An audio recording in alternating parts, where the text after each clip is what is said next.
Well, hopefully you've been enjoying this mild weather that we've had this week. A little windy at times. We are going to cool down a little bit as we head into the weekend. 33, 28 tomorrow morning, 36 by noon. Most of us tomorrow, very seasonable with our high temps in the upper 30s, close to 40 degrees. So we are coming down a bit with our temps, but we will go right back into the 40s and 50s for much of next week.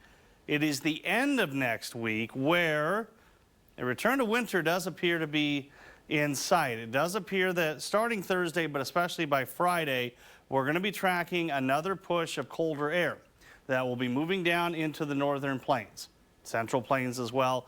It's going to drop our highs probably only into the 20s. But the good news is it only looks to stick around maybe 3 days or so.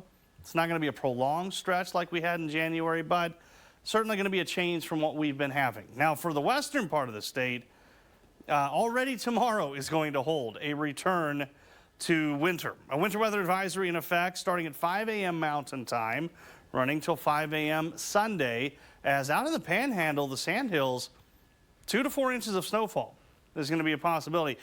Coming up later in your weather, we'll show you what the rest of us could expect. It doesn't look to be all that much. Lexington at 44 right now, 45 in Hebron, 41 in Holdridge, McCook at 48.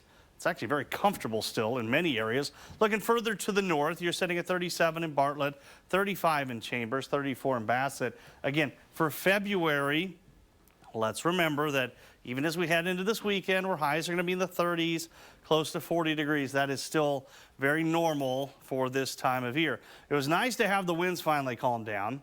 I mean, they were still about 10 to 15 today, just not what we have been dealing with the last couple of days, and it's a pretty gentle breeze out there right now out of the north at around 10. We did have some showers that drifted across northern Kansas, but really for our viewing area, we missed out on any moisture today. But notice on your futurecast, snow developing out in the Panhandle by tomorrow morning.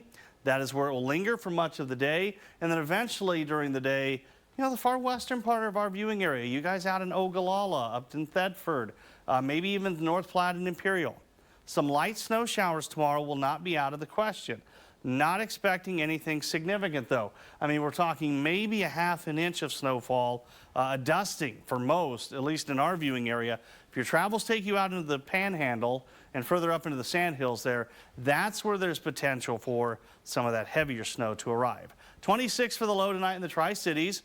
Mainly clear. It'll be chilly, but still above average for our lows. And 39 tomorrow, one of the colder days that we've had here as of late. Still not bad, though, and 23 as we get into tomorrow night. So you look at the numbers across the board tonight, most of us looking at mid to upper 20s. Chilly at best. Highs tomorrow, about 42 in Lincoln, 37 Broken Bow and Ainsworth, 38 in McCook. Feels like it's been a while since we've had highs that chilly, but next week, you know, most of it's in the 40s and 50s. Looks fantastic. Yes. It is the end of the week where it kind of stands out a little bit. That one jumps out at you a little bit. Again, we're overdue. We've been very spoiled so far. Yes. We'll be okay. There could be a time where Friday's 29 would look amazing. Oh, after what we had in January? Yeah. Yeah, that'd be incredible. So, yeah, just kind of putting in